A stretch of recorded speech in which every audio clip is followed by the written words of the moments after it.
This is not my story, this is a friend told me her story. En septiembre 16, 2014, yo me fui de Cuenca, Ecuador para mi viaje a América. On September 16, 2014, I left Cuenca, Ecuador for my journey to America. I was 11 years old. I traveled with a woman named Rosa. She was deported from America and was making the trek back to the USA to be with her family. My family knew her and asked her to travel with me and to watch over me. After we left Ecuador, we took a bus to Bogota, Colombia. We stayed one night in Colombia. From there, we took another plane to El Salvador and from El Salvador to Guatemala. Once we were in Guatemala, we stayed at a house of a man named Carlos. Rosa and I were not able to leave his house. All we could do was watch TV and eat. We were there for a month. Finally, one morning, very early, Carlos told us it was time to leave. A van came to the house. I saw Carlos looking out the window, making sure it was safe for us to leave. He told us to run to the van. It was Carlos's job to make sure we got in the van without harm. We drove for a very long time until we arrived in Chiapas, Mexico. I remember it was freezing cold. We stayed at a house that was under construction. The next morning, it was time to leave again. We took a 4-hour car drive to the mountains, and from there we walked the rest of the way. It was at that time I was told Rosa was taking a different route, and we were being separated. Saying goodbye to Rosa was very difficult. I was completely alone. After our journey through the mountains, we arrived at a house.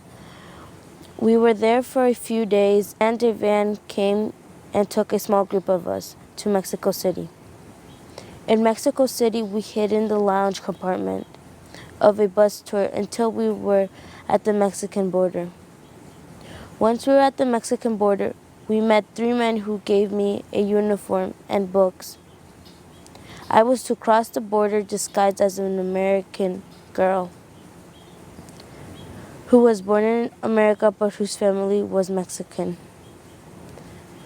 They crossed the Mexican-American border every morning to take her to school in Arizona. They are drilled by immigration and need to show their passports. I looked like Lisa, one of the girls that travels to America every day to school. After I was given the supplies I needed for my disguise, I traveled to another house. I met 5 more men who were brothers. They lived with their mother who was crazy. Her face was grotesque. She threw food at us and would scream. It was this woman who I was mostly afraid of in my entire journey to America. Her sons prepared me for everything I needed to know to cross the border. They drilled me over and over, testing me on my new name and the name of my pretend parents. I had to learn everything about Lisa's life. I needed to learn facts about her school and friends. The night before I was going to cross the border, one of the men gave me a pill to help me sleep and keep calm. The next morning, I met the couple who were posing as my parents. They were actual Lisa's parents. We gathered together, got in the car, and drove. When it was time to cross the border, I was pretending to read a book. My head was down and I kept very still. My heart was pounding.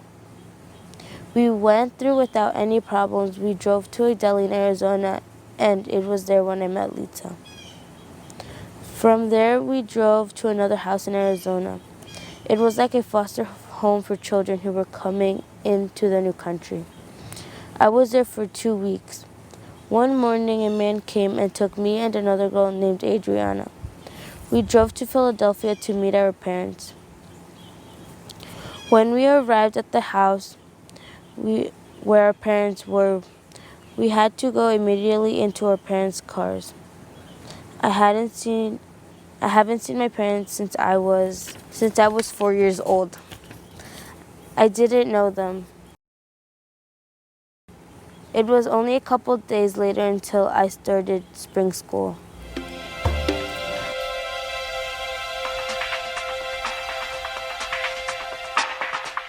I miss my country very much. Mostly I miss my grandmother who raised me. I miss my friends, family, and culture. I am grateful to be in America, but there's still a lot of pain.